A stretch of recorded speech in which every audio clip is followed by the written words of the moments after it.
Dzień dobry, witam Was serdecznie. Dzisiaj znowu coś ciekawego i miłego dla naszych oczu i rąk, bo nic bardziej miłego dla mnie przynajmniej niż praca, budowanie nowych sprzętów.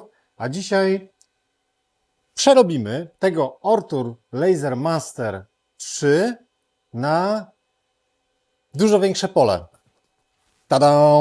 Doszło. Długo tego nie było, bo ten Extension Kit, czyli właśnie moduł rozszerzający pole, on nie był dostępny w Polsce czy w Europie, a ja tutaj właśnie patrzę, że to już było wysłane z Amazona, więc jest już na Europę cały set i zaraz zobaczymy, co też to tutaj ma, co też tutaj jest w zestawie i jak mi pójdzie montaż tego wszystkiego. Zaraz zobaczymy, co i jak. Jak czasami właśnie te firmy się do nas zwracają i są te sprzęty, na przykład gdzieś tam w Chinach jeszcze, to powiem Wam szczerze, że czas oczekiwania to jest nawet miesiąc, dwa. Ja czasami nawet zapominam w ogóle, że z kimś już rozmawiałem na ten temat i przychodzi jakaś nieznana mi paczka, ale jak już jest w Europie, to zawsze idzie migiem, więc zdecydowanie wolę, jak to jest tutaj, już na miejscu. Cóż my tu mamy? Jeden profil i tak jak mówiłem, one są całkowicie takie customowe, czyli zrobione, dedykowane tylko i wyłącznie dla tej maszyny. Czyli mamy jeden profil, drugi profil. Prawa strona i lewa. Mamy jeden pasek zębaty. To od razu out. Jest instrukcja, więc zaraz się tutaj przypatrzę. Mamy drugi pasek zębaty. No bo napęd jedzie tutaj wewnątrz tych profili. I musi być też przedłużony cały przewód, który idzie, taki główny kabel do bramy. Więc mamy przewód, mamy drugi przewód. A co tutaj jeszcze mamy? Mamy kluczyki i jakiś taki metalowy element, malutki, dziwny.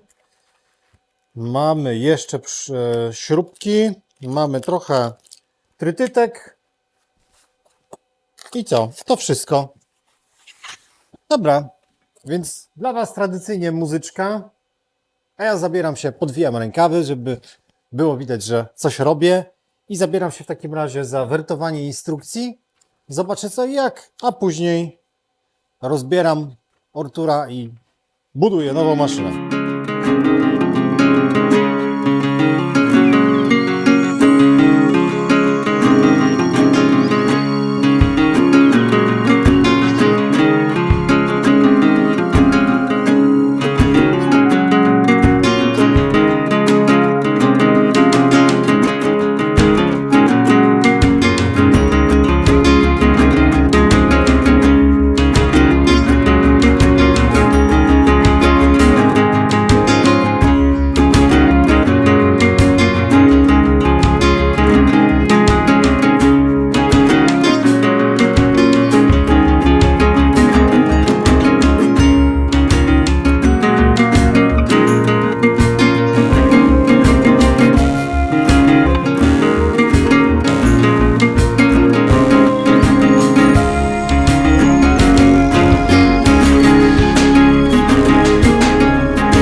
Maszyna poskładana. Oczywiście szybciej bym to zrobił, gdybym montował od razu ten laser zamiast na krótkich profilach, na długich. Ponieważ tutaj część elementów trzeba przemocować, czyli stąd trzeba odkręcić, żeby przykręcić do tych długich profili. Cała reszta banalnie prosta. Odpalamy sobie laser. Zobaczymy. Tak, tutaj mam ustawione, że automatycznie jedzie do Home. I teraz zostanie jeszcze jedna kwestia, czyli zmiana konfiguracji w Lightburnie. Tutaj mamy rozszerzenie z 400 na 850 mm. To jest, słuchajcie, ponad 2 razy. I zostanie jedna kwestia, czyli właśnie zmiana w Lightburnie tego parametru. Ustawienia urządzenia. Wysokość zmieniamy z 400 na 850. I jest jeszcze jedna komenda, którą trzeba wydać.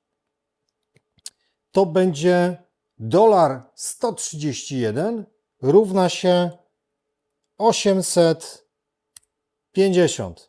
Czyli wgraliśmy, czy przesłaliśmy kod, który powiększa w Y to pole. No i teraz zobaczmy w takim razie sobie tutaj przesuwanie. Czy działa?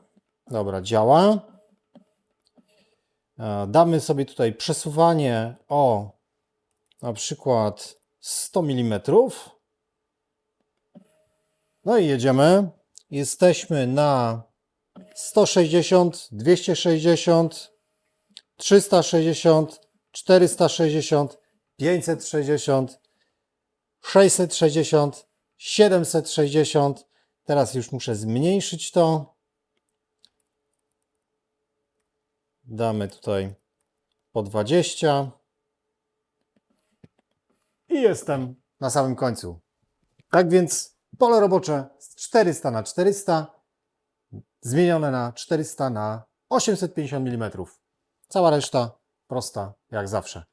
Jeszcze czekam na jedną rzecz. Mam nadzieję, że dojdzie to na dniach, czyli na takie specjalne nóżki, które podniosą jeszcze ten laser do góry, żeby można było wkładać jeszcze większe elementy, chociaż teraz mi się wydaje, że to już jest nieźle, bo tutaj pod spodem spokojnie mogę, chociaż jak dam plaster miodu, to wtedy będzie troszeczkę wyżej, więc wtedy i tak nóżki się przydadzą.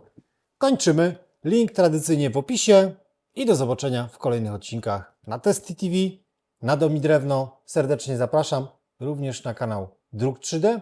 Nie zapominajcie o naszym Discordzie. Działa, ma się dobrze. Również tam Was zapraszam. Na razie, cześć.